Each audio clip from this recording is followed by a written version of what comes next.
Hello friends, আপনারা দেখছেন war technical. তো আজকে আমি ভিডিওতে বলবো যে আপনারা কীভাবে স্যামসাং ফোন থেকে স্ক্রিনশট নিতে পারবেন। এর জন্য আমাদের প্লে স্টোর থেকে কোনো অ্যাপ্লিকেশন ডাউনলোড করে দরকার নেই। শুধুমাত্র একটাই রিকোয়েস্ট করবো, এই ভিডিওটা শেষ পর্যন্ত দেখতে থাকুন। এই জন্য ফ্রেন্ডস, সর্বপ্রথম নিজের সেটিংস অন করবেন।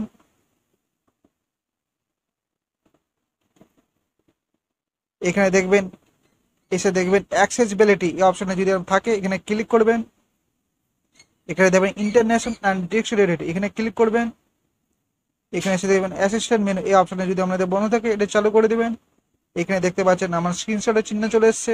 এরপর আমি কিছু আপনাদের স্ক্রিনশট নিয়ে দেখাবো।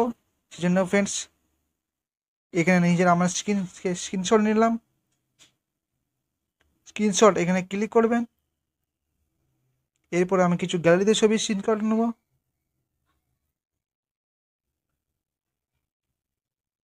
যে সমস্ত আমি স্ক্রিনশট নিলাম এগুলো আমার গ্যালারিতেই দেখতে পাবেন। ফ্রেন্ডস, দেখতে পাচ্ছেন যে সমস্ত আমি স্ক্রিনশট নিলাম এগুলো আমার গ্যালারিতে শো করছে। এইভাবে নিজের মোবাইল ফোন থেকে স্ক্রিনশট নিতে পারবেন। আশা করি ফ্রেন্ডস আজকে ভিডিওটা খুবই উপকার হয়েছে। ভিডিওটা যদি ভালো লাগে একটা লাইক করবেন, চ্যানেলটা সাবস্ক্রাইব করে নেবেন, যাতে আগেও এরকম ভিডিও আমাদের কাছে পৌঁছে যেতে পারে।